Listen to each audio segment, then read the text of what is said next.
বা পড়াশোনা গ্রুপ করে দিয়েছেন স্যাররা? কাদের কাদের আছে একটু দেখি। তোমাদের আছে। যাদের নাই, ধরো স্যাররা এত ব্যস্ত থাকেন তো সবসময় মনে থাকবে না, তারা গ্রুপ ফর্ম করে নেবে। রোল অনুযায়ী হতে পারে, যাদের সাথে যাদের সখ্যতা ভালো সেটাও হতে পারে। বাট এটা খেয়াল রাখতে হবে যে আমি যখন গ্রুপটা ফর্ম করব কেউ যেন বঞ্চিত না হয়, সবাই যেন গ্রুপে ইনক্লুডেড হয়। সেই গ্রুপে তুমি একটা কাজ করতে পারো, সেটা হচ্ছে যে পড়াটা নিয়ে তুমি ডিসকাস করলে সেটা নিয়ে একজন কথা বলবে। ধরো আমার গ্রুপে 8 জন, আমি একটা পড়া পড়েছি ক্লাসে, টপিক হচ্ছে বান্ডেল থাকলে প্রতি সেনমানিতে টাকা বাঁচবে। বিকাশ সেনমানি বান্ডেল কিনে জিতুন প্রতি লেনদেনে। আমারও বললাম টপিক হচ্ছে এআই কিভাবে কাজ করে, এইটা টপিক তোমার টিচার তোমাকে পড়িয়ে দিয়ে গেছেন। এখন তুমি এইটা আবার রিভিশন দেবে, একা রিভিশন দেবে না, তুমি ওই গ্রুপ মেম্বারদের একজনকে দায়িত্ব দিবে যে স্যার যেভাবে পড়িয়ে গেলেন, আর অন্য জায়গা থেকে তুমি ডেটা ইনফরমেশন সব কালেক্ট করে আমাদেরকে পরশুদিন নিয়ে বসবে, একটা ক্লাস নিবা। তোমরা বকুল তলায় বসে যেতে পারো, তারপর কি তালতলা, অনেক তলা টলা আছে তোমাদের, সেখানে বসে যেতে পারো। বসে গিয়ে ওর ডেমো ক্লাস নিবা। মানে কি, সে একজন গ্রুপ মেম্বার তোমাদের সকলের ডেমো ক্লাস নেবে, তোমরা শুনবা। শোনার মাধ্যমে কিন্তু পড়াটা তোমার আরো বেশি ভালো করে মনে থাকবে। এই কাজটা একদিন যে করবে, পরের পড়াটা আর একদিন করবে, এরকম করতে করতে তার কিন্তু একটা কথা বলার অভ্যাস তৈরি হবে। দ্বিতীয়ত তুমি আর একটা কাজ করতে পারো, আবৃত্তি করি কারা, মৌ ছাড়া করি। আবৃত্তি তুমি খালি করলেই হবে না, তুমি কয়েকজনকে নিয়ে বসো যারা তোমার আবৃত্তি শুনতে চায়। হ্যাঁ, আজকাল মানুষের দেখা গেছে কি ধৈর্য অনেক কমে গেছে, আবৃত্তি শুনতে চায় না। মানে রিলস তো 2 মিনিটেরও না, রিলস দেখতে তারা খুবই ইন্টারেস্টেড, বাট বেশি 2 মিনিট 3 মিনিট শুনতে চায় না। আজকে আমি তোমাদের ধৈর্যের পরীক্ষা নিতে যাচ্ছি, প্রথমে সরি বলে নিচ্ছি সেই জন্য। তো যারা শুনতে ইচ্ছুক তাদের নিয়ে বসো, বসে তুমি কবিতা আবৃত্তি করো, বা তুমি রাজনীতি, রাষ্ট্রনীতি, সমাজনীতি নিয়ে কথা বলো, রেগুলার কথা বলো। তুমি প্রশ্ন করো ক্লাসে, খালি জি স্যার, জি স্যার। এইটা করলে তুমি কখনো কনফিডেন্স বিল্ড আপ করতে পারবা না, কারণ স্যার যা বলেন সবসময় কি সেটাই ধ্রুব সত্য? আমি এখানে একটা ইন্টারেস্টিং কথা বলবো, তোমরা জানি না এভাবে কখনো ভেবেছো কিনা। ওখানে তো তোমাকে প্রশ্ন করতে হবে যে এটা কেন, ওটা কেন। তুমি যে একটা মানুষ, জীবিত মানুষ, ক্লাসরুমে আমি বলি কি যে তোমরা কি জীবিত? যখন পড়াই কোনো কোয়েশ্চেন আছে, না ম্যাম, সব বুঝছো, ইয়েস ম্যাম, তারপর যখন জিজ্ঞেস করি বলো তো এটা কি, তখন আর পারে না। মানে ওই মনোযোগটা রাখে না, কিন্তু অ্যাটেন্ডেন্সের জন্য তো মার্কসটা লাগবে, তাহলে ক্লাসে আমার থাকতে হবে, নাহলে তো আমি ইন্টারনালে মার্কস পাবো না। কিন্তু আমি কিছুই শুনি না, পরে পড়ে নেব, আর পড়া হয় না। এইখান থেকে কিন্তু তোমার কনফিডেন্সটা আস্তে আস্তে শেষ হয়ে যেতে থাকে, কারণ তুমি কোথাও শো আপ করছো না। শোয়িং আপ মানে শোয়িং অফ না, শোয়িং আপ মানে শো আপ। ক্লাসে একটা কোয়েশ্চেন করো, অনেকে আবার এরকমও থাকে বোঝে না, কিছুই বোঝে না, কিন্তু কোয়েশ্চেন করতে হবে তো কি কোয়েশ্চেন করে ফেলে, এরকম লোকও থাকে। আবার এরকমও থাকে, ধরো টিচার পড়াচ্ছে, সেই জিনিসটাও বুঝছে, কিন্তু ও জানে যে কোয়েশ্চেন করলে স্মার্ট দেখাবে, এই জন্য ও করে কি, টিচার যা পড়াইছে ওটাকে প্যাচে প্যাচে প্যাচে প্যাচে, স্যার এটা কি এইটা। আসসালামু আলাইকুম, আমি Mohammad Ataul Islam Abir, accounting and information systems department. তো আজকের প্রোগ্রাম সম্পর্কে যদি বলতেছে অসাধারণ, যেটা হচ্ছে একের ভিতর সব, এরকম বলা যায়। তো আমরা বিগত 2 দিন ধরে যে প্রোগ্রাম সেশন নিচ্ছে, তো সেশনে আমরা ফার্স্টই রিসার্চ অ্যান্ড হায়ার এডুকেশন নিয়ে যেটা শিখতে পেরেছি। রিসার্চ মানে আমরা সবাই দিন গবেষণা করা, তো গবেষণাটাকে আরও বাস্তবধর্মী করার জন্য আমাদের কী করণীয়, তো সেই বিষয়ে আমরা শিখেছি। যেটা হচ্ছে আমাদের একাডেমিক শিক্ষার যে বিষয়টা রয়েছে ওইটার সাথে রিসার্চটাকে ওতপ্রোতভাবে কীভাবে আমরা জড়িত করতে পারি, তো এই বিষয়টা আমরা এখান থেকে শিখতে পেরেছি। তো দ্বিতীয়ত হচ্ছে আমার হায়ার এডুকেশন। হায়ার এডুকেশন হচ্ছে আমরা উচ্চ পর্যায়ে আমরা হায়ার এডুকেশন কীভাবে নিব, কোন প্রসেসে আমরা আগাবো, এই বিষয়গুলো হচ্ছে আমাদেরকে ট্রেনিং দেওয়া হয়েছে। তো গতকালকে সেশনটা যেটা ছিল ওটা অসাধারণ ছিল, এবং আজকে যে সেশনটা নেওয়া হয়েছে তো সেই সেশনটা ছিল আমাদের ইংলিশের উপর ওয়ার্কশপ। তো ইংলিশের উপর ওয়ার্কশপটা ছিল অসাধারণ, যেটা হচ্ছে আমরা ইংলিশে কনফিডেন্স হয়ে কীভাবে কথা বলবো, এবং হচ্ছে মানুষের সাথে কীভাবে কমিউনিকেট করতে হয়, এবং হচ্ছে কোন জায়গায় কোন কথাটা আমাদের বলতে হবে, কোন জায়গায় কোন কথাটা বলতে হবে না। এছাড়া মানে আরও অনেক বেনিফিটেড হয়েছে আজকে, যেটা আসলে সব কিছু বলার সময় নেই, সময় লিমিটেশন রয়েছে। তো research Barishal University Research and Higher Education সোসাইটিকে আমি অসংখ্য ধন্যবাদ জানাচ্ছি এত সুন্দর একটা প্রোগ্রাম আয়োজন করার জন্য। অসংখ্য ধন্যবাদ সবাইকে, thank you. Barishal University Research and Higher Education Society কর্তৃক আয়োজিত 2 দিনব্যাপী সেমিনার খুবই অসাধারণ ছিল। আমি যদি এক কথায় বলি, প্রথম দিন আমাদের সাথে রিসার্চ এবং স্কলারশিপ নিয়ে আমাদের সাথে আলোচনা করা হয়েছিল। যেহেতু আমার ডিপার্টমেন্টটা জিওলজি অ্যান্ড মাইনিং, যেটা খুব বেশি গবেষণা ভিত্তিক একটি ডিপার্টমেন্ট, সেই অনুযায়ী আমার জন্য এটা খুবই ভালো ছিল, মানে সেমিনারটা খুবই ভালো ছিল। আমি খুব ভালোভাবে জানতে পারছি কিভাবে কোন টাইমে আমি অ্যাপ্লাই করতে পারবো, কোন টাইমে কী ধরনের রিসার্চ পেপার পাবলিশ করলে আমার জন্য ভালো হবে, ইন ফিউচার আমি বিভিন্ন দেশে গিয়ে কিভাবে আমার মেধাটাকে কাজে লাগাতে পারবো। এছাড়া আজকে ছিল ইংলিশের উপর, আমাদের ইংলিশ ডিপার্টমেন্টের ম্যাম আমাদের সাথে কথা বলছে। উনি আমাদেরকে ইংলিশ কমিউনিকেশন নিয়ে কথা বলছে, উনি কিভাবে আমাদের একাডেমিক কমিউনিকেশন, গ্লোবাল কমিউনিকেশনকে ইমপ্রুভ করা যায় এই বিষয় নিয়ে কথা বলছে। তো জিনিসটা আমার কাছে খুবই ভালো লাগছে। ধন্যবাদ জানাচ্ছি আমি Barishal University Research and Higher Education সোসাইটিকে, যে আমাদেরকে এত বড় একটা সুযোগ করে দেওয়ার জন্য আবারও ধন্যবাদ। আজকের প্রোগ্রামটা আসলে অনেক অসাধারণ ছিল, কারণ অন্যান্য ক্লাব দেখছি যে ওরিয়েন্টেশনের আয়োজন করতেছে, কিন্তু Barishal University Research and Higher Education Society আজকে আমাদের 2 দিনব্যাপী ওয়ার্কশপের আয়োজন করেছিল, যেটা আসলে অনেকটা হেল্পফুল ছিল স্টুডেন্টদের জন্য এবং অনেক বেশি শিক্ষণীয় ছিল। কালকে আমাদেরকে একজন স্যার আসছিল, উনি স্পিচ দিয়েছিল। উনি আমাদেরকে বিদেশে যেয়ে কীভাবে স্কলারশিপ নিতে হয়, কীভাবে রিসার্চ পেপার তৈরি করতে হয় এবং কীভাবে আইএলটিএস টেস্টের জন্য নিজেকে প্রস্তুত করা যায়, এই জন্য আমাদেরকে অনেকগুলো শিক্ষামূলক কথা বলেছিল। এবং আজকের অনুষ্ঠানটাও ছিল অনেক অসাধারণ, কারণ আজকে আমাদের একজন ম্যাম এসেছিলেন ইংলিশ ডিপার্টমেন্টের।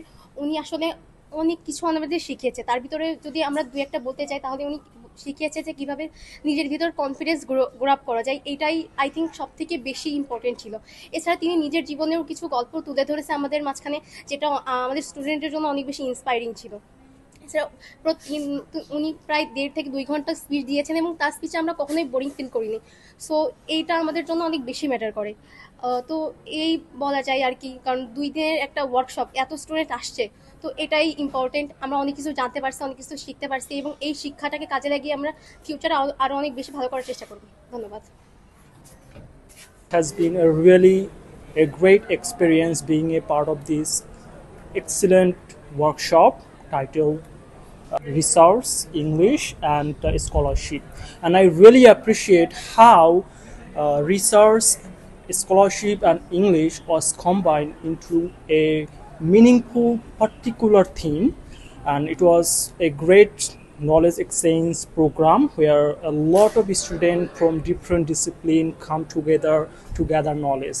And a keynote speaker was our program assistant professor, Department of English, and she talked about a lot of things about communication, how they can build up their communication. As you know, that communication plays a significant role in shaping our life.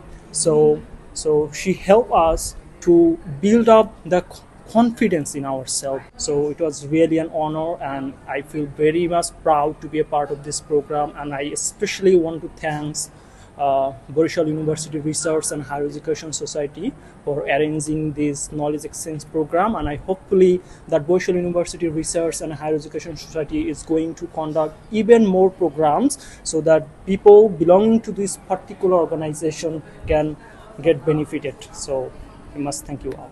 Research and Higher Education Society vice president Abdullah Al জাইফকে অনুরোধ করব আমাদের club সম্পর্কে আপনাদের কাছে কিছু তুলে ধরবার জন্য এবং রিসার্চ বিষয়ক কিছু ধারণা দেওয়ার জন্য। আমি মঞ্চে আহ্বান করছি আব্দুল্লাহ আল জাইফকে।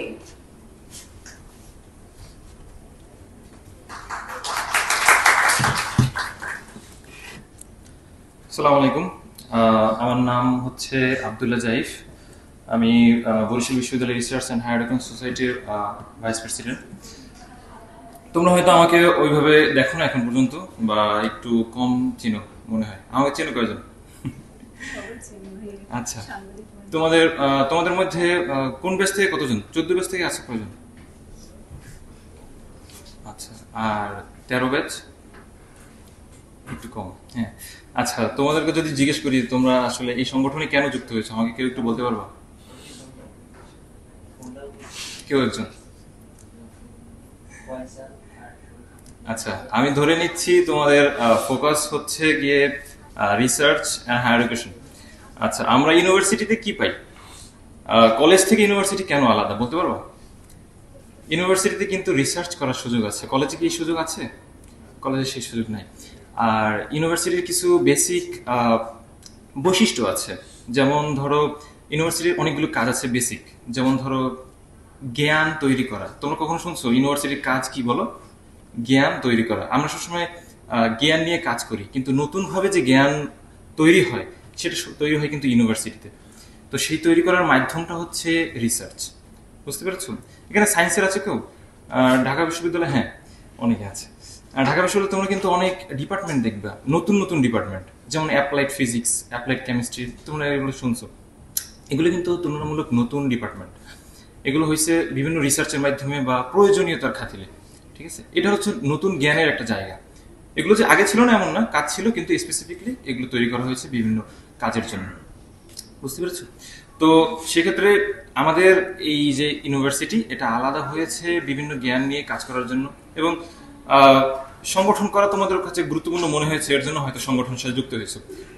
স্বাভাবিকভাবে অন্যান্য কলেজে তোমরা কিন্তু এত ফেসিলিটি পাবে না, এত সংগঠন থাকে না, এত সংগঠন এত ওয়েল অর্গানাইজড ভাবে কাজ করে না, টিচাররা ওইভাবে সংগঠনগুলোর সাথে কাজ করতে পারে না।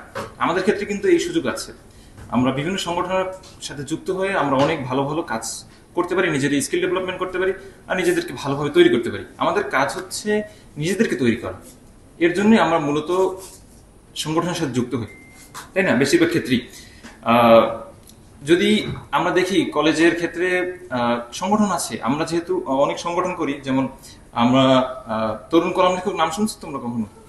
তরুণ কলাম লেখক ফোরাম আছে একটা, তোমাদের প্রেসিডেন্ট আপু সেখানে ছিলেন এক সময়, আমি এখন আছি বলা যায় ভাইস প্রেসিডেন্ট সেখানে। তো এখানে আমরা দেখি যে কলেজের অনেক স্টুডেন্টরাও ডাইনামিক, তারাও কিন্তু অনেক ভালো ভালো ট্যালেন্টেড ছেলে মেয়ে আছে, কিন্তু তাদের কাছে ওই রিসোর্স বা ওই সংগঠন, ওই ধরনের কার্যক্রম নাই, এর জন্য তারা অনেক একটু পিছিয়ে থাকে। তবে আমাদের ক্ষেত্রে সেই সুযোগটা আছে। ঠিক আছে, আর তোমরা সবাই যে মেধাবী, মানে ভালো সিজি, আমরা তো সবাই মেধাবী মাশাআল্লাহ, ইউনিভার্সিটির চান্স পেয়েছি, তাই না? আমরা তো মেধার মাধ্যমে চান্স পেয়েছি, তো আমরা মেধাবী এটুকু শিওর, কোনো সন্দেহ নেই। ঠিক আছে, কিন্তু সমস্যা হচ্ছে ইউনিভার্সিটির লাইফ থেকে আমরা সবাই ভালো কাঙ্ক্ষিত সিজি নিয়ে বের হতে পারি না, পারি? সবাই তো টপার হবে না, হবে? তো সেক্ষেত্রে আমাদের কিছু বিষয়ের ক্ষেত্রে আমরা ডিস্টিংক্ট কিছু গুণাবলী অর্জন করতে পারি, যেটার মাধ্যমে আমরা যে টপার আছে না আমাদের, টপারদেরকেও ওভারটেক করতে পারি। ঠিক আছে, এর মধ্যে অন্যতম একটা বিষয় হচ্ছে রিসার্চ পেপার। ঠিক আছে, বুঝতে পারছো? বা গবেষণা প্রবন্ধ। তো রিসার্চ পেপারের মাধ্যমে দেখো তুমি বিভিন্ন কারণে তোমার একটা সমস্যা হইলো বা তুমি পারতেছো না, সেক্ষেত্রে তোমার গ্যাপ পূরণ করবে কি? Research paper. তোমার যদি এমন স্টুডেন্ট আছে যারা 4 out of 4 পাইছে বা 3.98 এরকম পেয়েছে, আমার অনেক আছে মেধাবী স্টুডেন্ট, আমি তাদেরকে ডিসকারেজ করতেছি না, শুধু বলতেছি যে আমরা যদি আমার মতো, আমি তো আমার সিজি একটু কম, ঠিক আছে, আমি বলতেছি যে আমার মতো যদি সিজি একটু কম হয়ে যায় তোমাদের, ঠিক আছে, এটা মেকআপ করার 2-3টা পদ্ধতি আছে, এর মধ্যে একটা হচ্ছে রিসার্চ পেপার তৈরি করা। ঠিক আছে, এর মাধ্যমে তুমি বাইরের দেশে বা যে কোনো জায়গায় চাকরির ক্ষেত্রে তুমি এটা অ্যাডভান্টেজ পাবা অনেক বেশি। মানুষ এখনকার সময়ে চায় স্কিলড পিপল, তাই না? দক্ষতা আছে, কাজ করার সক্ষমতা আছে, সবাইকে নিয়ে এগিয়ে যেতে পারছে এমন কিছু মানুষ চায়, তাই না? এদের অনেক বেশি সিজি, কিন্তু মিশতে পারে না, কারোর সাথে কথা বলতে পারে না, একটু অকওয়ার্ড। আমরা প্রথমে সবাই এরকম, ঠিক আছে, আমি এখন 4th ইয়ারে একটু কথা বলতে পারতেছি, this is my first time in public speaking, ঠিক আছে। তো তারপরও আমরা চেষ্টা করবো এক সময় আমাদের এই অকওয়ার্ডনেস কাটিয়ে ওঠার, কারণ আমরা এই মাধ্যমে অনেক সংগঠন দেখছি, আমি ব্যক্তিগতভাবে অনেক সংগঠন করি, যারা আছে অনেকে হয়তো চায়। আমি বরিশাল বিশ্ববিদ্যালয়ের সাংবাদিক সমিতির প্রচার সম্পাদক, একই সাথে তোমরা এনটিভি চেনো, এনটিভির বরিশাল বিশ্ববিদ্যালয়ের প্রতিনিধি আমি, এনটিভির যে নিউজ দেখো বরিশাল বিশ্ববিদ্যালয়, সেটা আমার করা। এছাড়া বরিশাল বিশ্ববিদ্যালয়ের মার্কেটিং অ্যাসোসিয়েশনের ট্রেজারার, তারপরে পিরিজপুর অ্যাসোসিয়েশনের সাংগঠনিক সম্পাদক, এখানে ভাইস প্রেসিডেন্ট, তরুণ কলাম লেখকের ভাইস প্রেসিডেন্ট, অনেক সংগঠন। তবে এক্ষেত্রে অনেক সংগঠন করার সমস্যা আছে, সেটা হচ্ছে তুমি একটা সংগঠনে অনেক বেশি সময় দিতে না পারলে, ডেডিকেশন না থাকলে তুমি শেষ পর্যন্ত কি করবা? ব্যর্থ হয়ে যাবা, ঠিক আছে, এটা একটা সমস্যা থাকে। তবে অনেক সংগঠন করার মাধ্যমে প্রমাণ হয় যে তুমি একটা ডাইনামিক অনেক জায়গায় কাজ করতে পারো। এখানে কিন্তু সবাই এক সংগঠনে নাই, অনেক সংগঠন ছিল, অনেক ক্ষেত্রে এসে গেছে, এখন এই সংগঠনে বেশি ফোকাস। কিন্তু প্রথম দিকে যারা দেখো যে নেতৃত্বস্থানীয় আমাদের এখানে যারা আছে, তারা কিন্তু অনেকগুলো সংগঠনের সাথে যুক্ত ছিল প্রথম থেকে, কারণ তাদের লক্ষ্য ছিল যে আমরা আমাদেরকে তৈরি করব এবং যে আমাদেরকে সব থেকে বেশি রিসোর্স দিতে পারবে, স্কিল ডেভেলপমেন্ট করার সুযোগ দিতে পারবে, আমরা সেই সংগঠনের সাথে থাকবো। এই বরিশাল বিশ্ববিদ্যালয় Research and Higher Education Society কিন্তু অনেক প্রোগ্রাম আয়োজন করে। তোমরা যদি চিনে থাকো, রাফসান শাবাবকে চিনো তোমরা? আচ্ছা, রাফসান শাবাব কিন্তু আমাদের এখানে প্রোগ্রামে এসেছিল, জানো? হ্যাঁ, তো এরকম আমরা নাসার বিজ্ঞানী কিন্তু আমাদের প্রোগ্রামে এসেছিল কিছুদিন আগে, জানো তোমরা?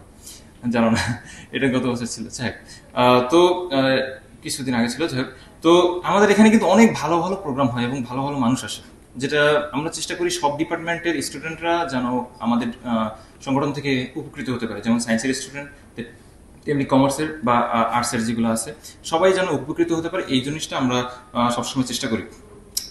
এখানে 3টে বিষয়ে আমাদের আজকে ওয়ার্কশপে আছে, সেটা হচ্ছে রিসার্চ, ইংলিশ এবং স্কলারশিপ। আচ্ছা, রিসার্চের বিষয়ে আমরা মোটামুটি বললাম যে আমাদেরকে আলাদা করে, আমাদের ইউনিভার্সিটি কেন আলাদা, আমরা রিসার্চ করতে পারি, আমরা গবেষণা করতে পারি, আমরা চিন্তা করতে পারি, একসাথে কাজ করতে পারি, একটা ডিসকাশন করে আমরা একটা নতুন কিছু আলাদা করি।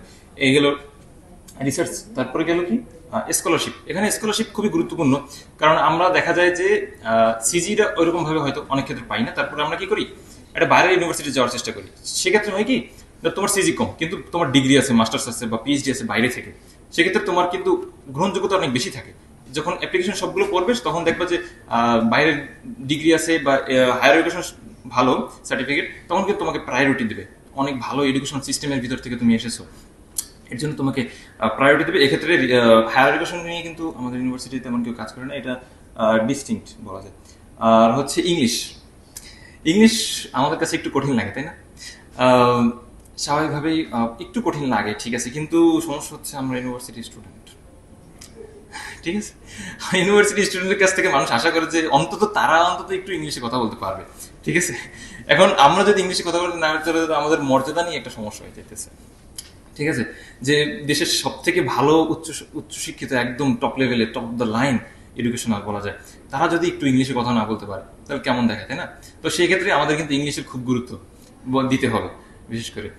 তাহলে দেখবো যে আমরা একই সাথে 3টার গুরুত্ব পাচ্ছি, এবং এই সংগঠন তোমাকে 3টা বিষয়ই ভালো একটা সার্ভিস প্রোভাইড করবে। তোমরা যদি লেগে থাকো অনেক অনেক সুবিধা পাবা। বিশেষ করে এই সংগঠন বরিশাল বিশ্ববিদ্যালয়ের সব থেকে সক্রিয় সংগঠন বলা যায়।